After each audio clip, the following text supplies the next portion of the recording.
Bueno, hablamos de violencia familiar y fundamentalmente ahora queremos definir cuál es la violencia doméstica, si existe una violencia doméstica y si se puede detectar a un violento a tiempo. Por eso es que fuimos al Consejo Nacional de la Mujer y esto nos decía. El tema de la violencia y la desigualdad que padecemos las mujeres y las niñas no es un tema aparte, sino que está en el interior de todas las instituciones, en el interior de todas las organizaciones. Entonces, se trata de trabajar articuladamente para que todos los distintos poderes, tanto del Estado nacional como provinciales, como municipales, como organizaciones de la sociedad civil, incorporen la necesidad de igualdad entre mujeres y varones. O sea, que hablar de género no significa hablar, bueno, a ver, hablemos de mujer y vamos a poner esta área para hablar de la mujer, sino lo que se está tratando de implementar es una igualdad real entre hombres y mujeres. Que las mujeres ganen el mismo salario por el mismo trabajo, digamos, que puedan tener acceso a la justicia, derecho a la salud, digamos, como cualquier ciudadano. Estamos tratando de construir ciudadanía. Una de las cosas que produce las situaciones de violencia es el aislamiento. El aislamiento de la persona que lo sufre y además la desvalorización. Si una persona está al lado de una persona que le dice que permanentemente que es una inútil, va a terminar convirtiéndose en una inútil para poder seguir al lado de esa situación. Entonces, lo primero que tiene que hacer es hablar con otras y poder empezar a generar vínculos y darse cuenta que no es una inútil, o sea, que le pasan otras cosas y que está siendo sometida o devastada en su autoestima para, digamos, quedarse en ese lugar. Y por otra parte, ese sería como lo primero. Denunciar es eso, no solamente ir a la justicia. Denunciar la situación de violencia es hablar con otros para empezar a encontrar respuestas. Los que trabajamos en esta problemática vamos viendo que hay progresos, pero no basta. No basta porque siguen muriendo mujeres, porque las exparejas los siguen maltratando, sigue habiendo chicos que están siendo explotados, entonces no basta, pero sí estamos haciendo todo lo necesario para erradicar este flagelo. La violencia atraviesa todos los estratos, o sea, no es una cuestión de pobreza.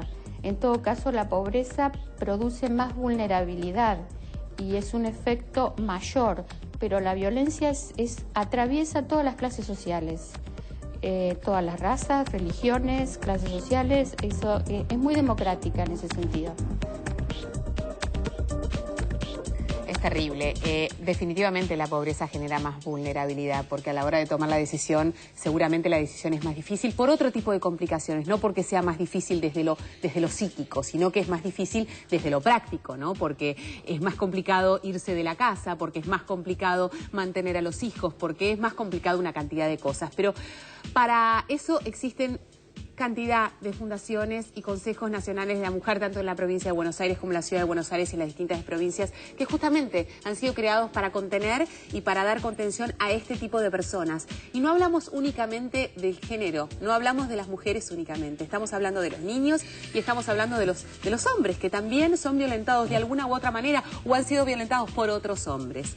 Nosotros ahora nos había quedado pendiente el remarcar y hablar de cuáles son las pautas físicas a tener en cuenta para identificar si una persona está siendo violentada, porque en general esta persona no lo puede expresar verbalmente.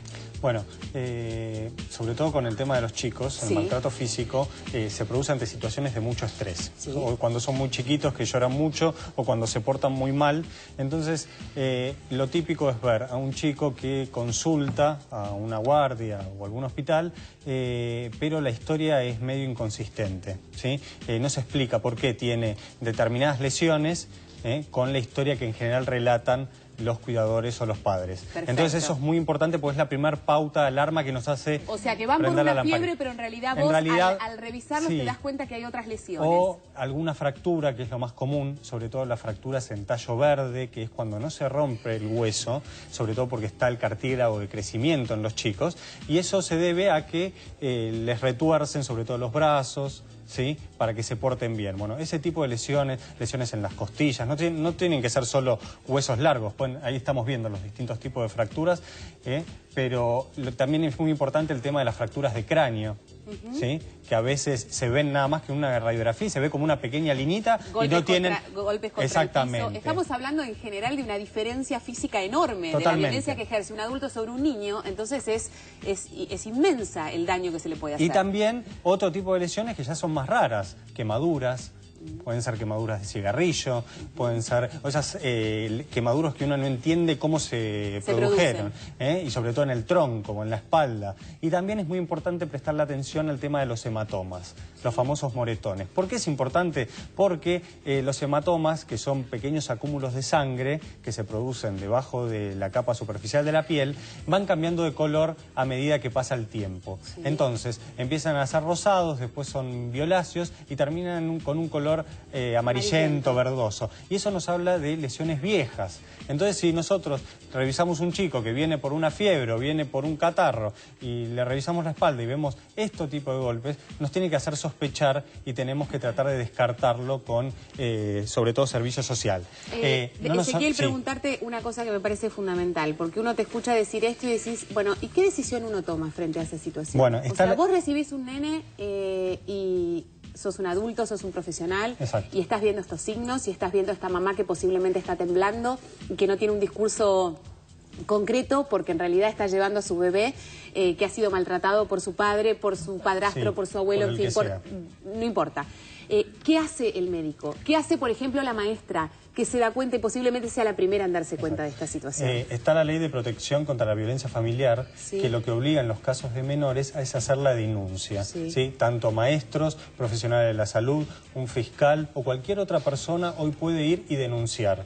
¿Sí? Y después es el juez el que investigará qué es lo que pasa ahí en el núcleo familiar. Es muy difícil que la propia madre o la propia persona dentro del núcleo familiar denuncien. Pero, o sea que a vos te pasa esto y vos tenés que hacer la denuncia. Es obligatorio. Es obligatorio. Sí. No pasa lo mismo en el caso de adultos, ¿sí? Donde es en general de instancia privada, pero, o sea, toda persona tiene derecho a denunciar, pero uno no puede como tercero ir a denunciar si la persona no quiere. Hay un aspecto muy muy serio que en general es la vergüenza. Y cuando te escuchaba decir y yo imaginaba la cantidad de mujeres que van a las guardias de los hospitales y tienen tal el pudor y tal la vergüenza de mostrarse como han sido tratadas que difícilmente puedan verbalizarlo. Entonces, ¿cuáles son estos signos psíquicos para tener en cuenta, para identificar el maltrato tanto en los chicos como en los adultos?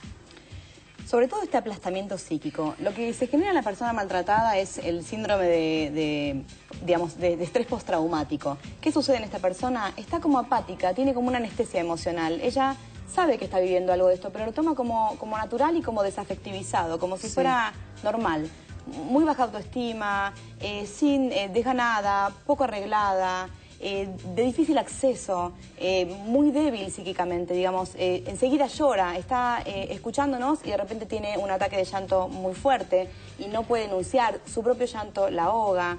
En los chicos se ve mucha agresividad también, trastornos de adaptación, pérdida de atención y concentración, son chicos evitativos, son chicos que pueden identificarse tanto con el agresor como con la defensa y defienden también agresivamente. Entonces es un círculo de violencia porque son digamos, víctimas pero también testigos, digamos, de lo que está sucediendo y hay una copia de modelo inconsciente que ellos no se dan cuenta. Es lo que aprenden a hacer. Exacto. Es lo que les enseñan lamentablemente a hacer. Totalmente. Ahora, y hay otros signos, por ejemplo, cosas digamos, tangibles, que se hacen pipí en la cama, que no duermen a la noche. En fin. Problemas de sueño, no quieren comer, pesadillas, estos ataques de agresividad, de violencia, de llanto, de querer evitar. Los chicos muchas veces también buscan la violencia en estos círculos violentos, porque en realidad es la forma en que ellos conocen para pedir afecto, digamos.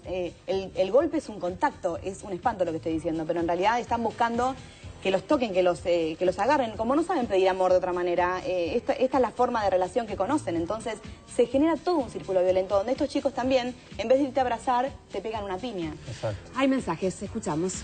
Miriam de Merlo dice, hace 5 años tengo 14 denuncias, estoy embarazada y ya no sé qué hacer, necesito ayuda, ¿a dónde recurro? Roberto, ¿qué le decimos? ¿A dónde puede recurrir? Bueno, además de hacer las denuncias al 911 en la provincia de Buenos Aires, hay una brigada móvil de atención a víctimas de violencia familiar, llamar al 137 en provincia de Buenos Aires, en el conurbano. Bueno, y a propósito de más allá de la denuncia, seguramente lo que ella nos está preguntando es dónde ir, dónde seguir, ¿no? Dónde poder sostenerse. Y por eso es que recordamos siempre que existen estos consejos de la mujer. Llama y presentate directamente, que ahí seguramente vas a encontrar la contención que te hace falta. Sí, con toda la confusión que tengas, ¿eh? No esperes tener claridad. Bueno, a propósito de esto, fuimos a la Casa Abierta María Pueblo, donde se aborda legalmente el abuso o el maltrato y se trabaja con los hombres violentos. Escuchamos. Casa Abierta María Pueblo, te comento, es una organización que intenta abordar integralmente la problemática de violencia familiar. Centralmente es aprender a escuchar, ¿no? Escuchar a las personas, si es necesario, se genera una entrevista, un encuentro. El encuentro generalmente lo hacemos en un lugar público, en un lugar donde le quede también cómodo a la persona que llama. También se evalúa cuál es su situación, si es que hay un riesgo de vida. Cuando dicen me quieren matar, tomamos muy en serio me quieren matar y tenemos que después evaluar toda esa situación. A su vez, después tenemos también un equipo legal que, en caso de ser necesario y que sea necesario ingresar a los refugios que tenemos con domicilio reservado, que son para las mujeres con sus hijos.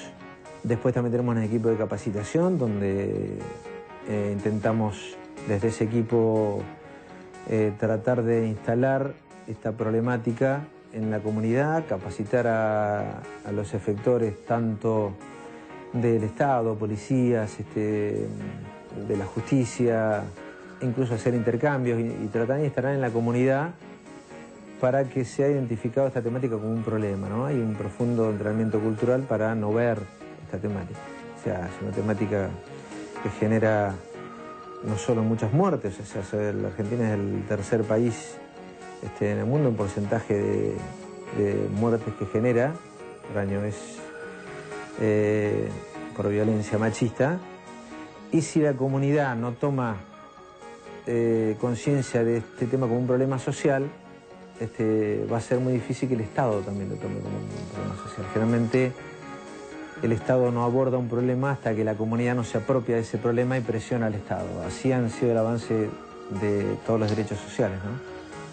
Intentar cortar este vínculo violento no es estar en contra del matrimonio y tal. En realidad la ley de protección contra la violencia familiar lo que busca es cortar el vínculo violento. No le interesa si la pareja se va a separar o no. Esta es una ley de protección. Hay casos en los cuales los hombres pueden hacer un tratamiento, tomar conciencia, proteger en determinado momento, que es el momento más peligroso, que es cuando la mujer decide cortar el vínculo, y se aparece también toda la carga machista y patriarcal, donde muchos hombres reaccionan de manera violenta y terminan matando a su mujer, a sus hijos. De hecho, desde Casa María Pueblo llevamos atendida a más de 19.000 personas. Si tomamos en cuenta que los primeros 6 meses en la provincia de Buenos Aires hubo, el año pasado, 18.000 denuncias, somos una baldosa en la vereda que hay que construir. Bueno, por eso nos parecía tan importante mencionar que existen estos espacios, no solamente para abordar a aquellas personas que son maltratadas, sino también a aquellos maltratadores, que posiblemente en algún momento de la vida sean conscientes de esta situación y que tengan la encrucijada de no saber qué hacer, de no saber cómo canalizar esta violencia, no saber si son de personalidad violenta y deben tratarse, si hay algo que les genera o los despierta esta violencia desmedida, que son en general los que piden perdón rápidamente. En fin, de todo eso vamos a hablar después de la pausa, pero ahora te recordamos que a partir de los 40 años, sí o sí, te tenés que cuidar. ¿De qué manera? Haciéndote una ecografía mamaria y una mamografía, porque la detección temprana de tumores definitivamente salva vidas. Hacemos pausa, estamos en vivo. Recordá que están nuestros teléfonos abiertos y ¿cuáles son? 4535-0705, 4535-0706 con el 011 para los que llaman desde el interior. Bueno, hoy hablamos de violencia familiar. Quédate ahí, ya venimos. ¿Sabías que Se entiende como violencia psicológica toda acción u omisión destinada a degradar o controlar las acciones, comportamientos, decisiones y creencias de otras personas. Las formas de degradar al otro pueden ser de distinta índole: intimidación, manipulación, amenaza directa o indirecta, humillación, aislamiento o cualquier otra conducta que implique un perjuicio en la salud psicológica o emocional, la autodeterminación o el desarrollo personal.